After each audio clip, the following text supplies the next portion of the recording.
Binigyan na ng pangalan ni Jinwoo ang hari ng mga langgam at magsisimula na ito upang ubusin ang mga natitira sa kanyang lahi at ang pinakamalakas na hunter ng China ay ipapakita na di na't ipapakilala na ang lalaking dumalaw sa Korea noon. Kaya naman huwag na natin patagalin pa at simulan na natin ang chapter 106 up to chapter 107 at kung bago ka lamang sa aking channel ay mag-follow and subscribe ka na upang maging updated ka sa ating solo leveling manhwa review. Maraming salamat, let's go! Ang general rank daw ng hari ang maaaring susunod na rank sa Elite Knight kung kaya't ang ibig sabihin daw nito ay siya na ang pinakamalakas sa lahat ng kanyang mga shadow. Kung i-consider daw ni Jinwoo ang stats ng hari ay it makes sense dahil sobrang taas naman talaga kung kaya't ngayon naman daw ay ang Reyna naman ang kanyang gagawing shadow. Sa pagtalikod ni Jinwoo ay biglang nagsalita ang hari at sinabing aking kamahalan nakikiusap akong bigyan mo po ako ng pangalan. Sa isip ni Jinwoo na mukhang ang ultimate loyalty na tinatawag ay applicable din sa hari at tinanong niya sa hari kung paano ito nakapagsasalita at sagot naman nito na kaya na lamang daw niyang magsalita. Pwede raw kaya na dahil kaya nitong magsalita bago pa siya maging shadow ay na-adapt niya pa din ang kakayahan na makapagsalita. Subalit hindi raw maaari iyon dahil kaya rin naman daw makapagsalita ni Minbyung,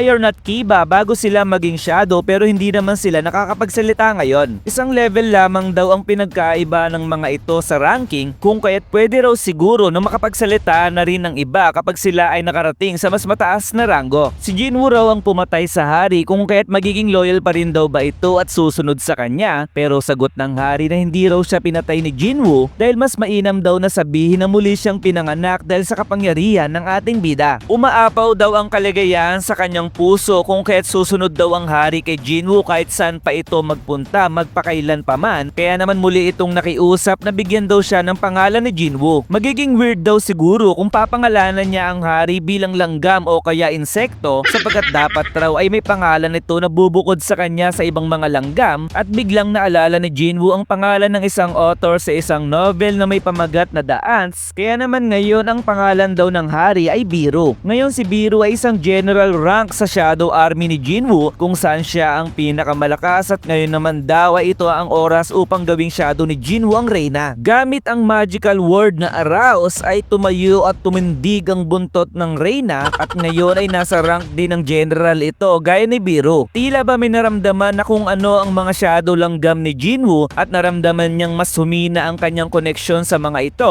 kaya naman tinanong niya kay Biro kung pwede raw ba nitong ipaliwanag ang nangyari. Wika ni Biro na ang Reyna ay may kapangyarihan pasunurin ang lahat ng langgam na kanyang nasasakupan at ibig sabihin daw ba ni Biro na hanggat nabubuhay daw ang Reyna ay may karapatan itong utusan ng lahat ng langgam. Sumang-ayon dito si Biro at muling tanong ni Jinwoo na bakit daw mababa ang mana ng Reyna kahit na nga raw ba nasa ranggo ito ng general, at sagot naman ni Biro na ang mana daw ng Reyna ay para sa pagpaparami at ang rason daw kung bakit mababa ang mana nito ay dahil wala na itong katawan na pwede pang manganak. So ibig sabihin daw pala na ang Reyna ay hindi para sa pakikipaglaban, at sagot naman ni Biro na tama ka aking kamahalan kung kaya't naisip ni Jinwoo na hindi niya raw kailangan ng dalawang commanders sa kanyang hukbo, kaya naman kinancel niya ang pagiging shadow nito. Sinabi naman ni Jinwoo sa kanyang mga shadow na hindi na raw nila kailangan na kolektahin pa ang mga magical crystal dahil magagamit daw ang mga ito para sa pagpapatayo ng mga building upang bumalik ang dating ganda ng Jeju Island at hindi raw dapat nila itong kuhanin. Sapat na raw ang kanyang hawak na parang isang bato galing sa bangkay ni Biro, at ngayon naman daw ang pinakaimportante na kailangan niyang gawin ay kung paano niya tatapusin ang mga natitirang langgam at mapapatay niya daw kaya ang lahat ng mga ito gamit ang kanyang mga shadow na meron siya ngayon. Wika naman ni Biro na feel niya daw na hirap ang kanilang mga kalaban sa paglipad sa ere dahil wala silang leader, kung kaya't dahil hindi raw nila mapanatili ang kanilang formation ay nagsisiliparan daw ito sa iba't ibang direksyon dahil sa pagkalito. Tanong ni Jinwoo na alam daw ba ni Biro kung gaano pa kadami ang mga natitirang mga langgam, at sagot naman ito na nasa 8,700 daw ang total ng mga langgam bago magsimula ang pag-atake at sa kanyang tansya ay nasa 4,000 pa ang natitirang mga buhay. Akala daw ni Jinwoo na marami na siyang napatay na langgam sa nauna niyang laban, subalit lumalabas daw na marami pa rin natitira. Kaya daw bang patayin ni Biro ang lahat ng langgam gamit ng kanyang lakas, at sagot naman ni Biro na kung bibigyan daw siya ng utos ay gagawin niya ito agad. Sa bahagi naman nila Jongsu ay nagsimula ng umatake ang mga langgam, kaya naman pinasabugan nila ito ng kanyon habang ang ibang mga hunter naman ay ginagamit ang kanilang magic upang tumulong sa laban, at dito ay pinapaulanan nila ng mga mga pag-atake ang lahat ng langgam na kanilang nakikita. Wika naman ni Gina may baby na ang mga langgam daw ay patungo sa direksyon kung nasaan ang guild nila Jongsu, kung kaya't sinabi ni Kiho na maganda raw ang lahat dahil magsisimula na ang kanilang magiging laban. Sinabi naman ng Vice Guild Master ng Fame Guild na kailangan na rin daw nilang maganda sa pakikipaglaban at wika ng isa na patayin daw nila ang lahat ng langgam na kanilang makikita. Wika naman ng isang hunter galing sa Pine Guild na kailangan daw nilang panatilihin ang kanilang formation kung ayaw nilang mamatay dahil sing lakas daw ng isang birang kang isang langgam at kailangan daw nilang maibalik ang glory ng kanilang guild. Samantalang si Lee Min-sung ay nagmumukha na namang tanga dahil sa sobrang takot at napasabing paano daw nila kakalabanin ang mga ganitong klaseng halimaw, habang ang isang hunter ay napaisip na maaari daw na isang A-rank hunter si Lee Min-sung pero para daw itong isang shell na wala namang laman.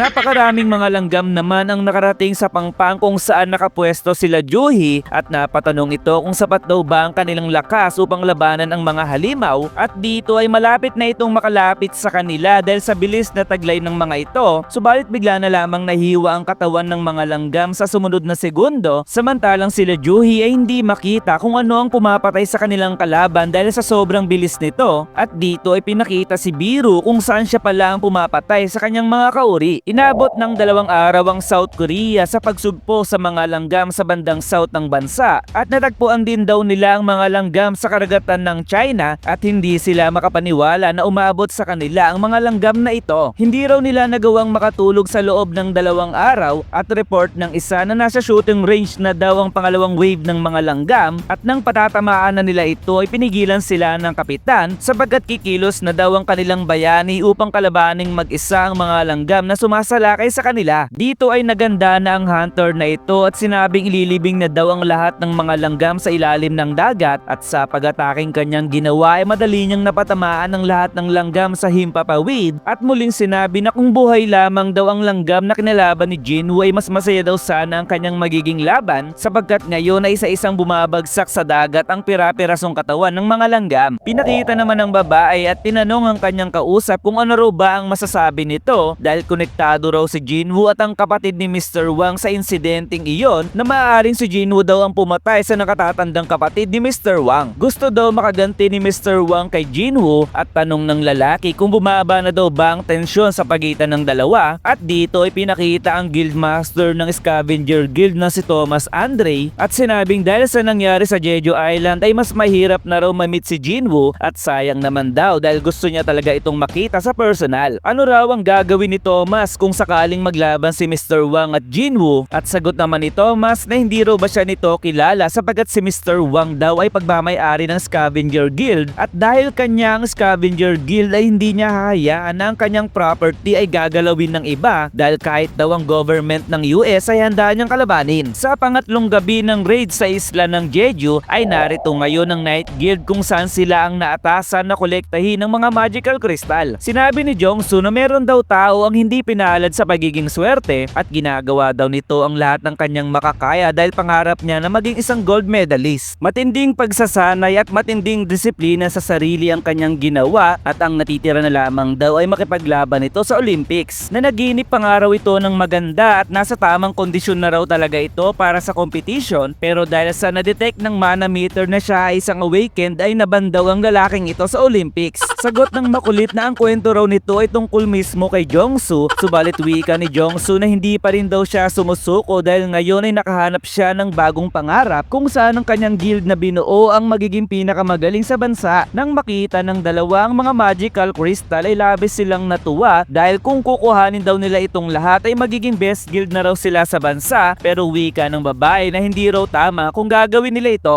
Kidding aside ay sobrang kinis na daw ng kanilang paligid at wag daw silang mag-alala sapagkat wala daw na detect na magic si Jongsu, pero biglang may isang halimaw ang nagpakita at dali-dali namang itong pinatay ni Jongsu at sinabing meron pa daw palang natitira. Kahit na nga raw ba may ilang mga langgam pa ang natitira ay kayang-kaya raw nila itong patayin, subalit biglang tinawag ng makulit si Jongsu at tanong naman ng iba kung sino daw ba ang nasa kanilang harapan. Magkakaharap kaya si Jinwoo at Thomas Andre sa laban, at sino kaya ang nakita nila Jongsu sa loob ng tunnel? Sobrang dikit, napakadikit at ubod ng dikit, yung tipong kahit anong idikit ay kayang idikit, magaan man o mabigat, at kahit yung kabit ay kayang-kaya nitong idikit. Nandito na ang ultimate pandikit na double-sided tape at nasa description or comment section ng link kapatid.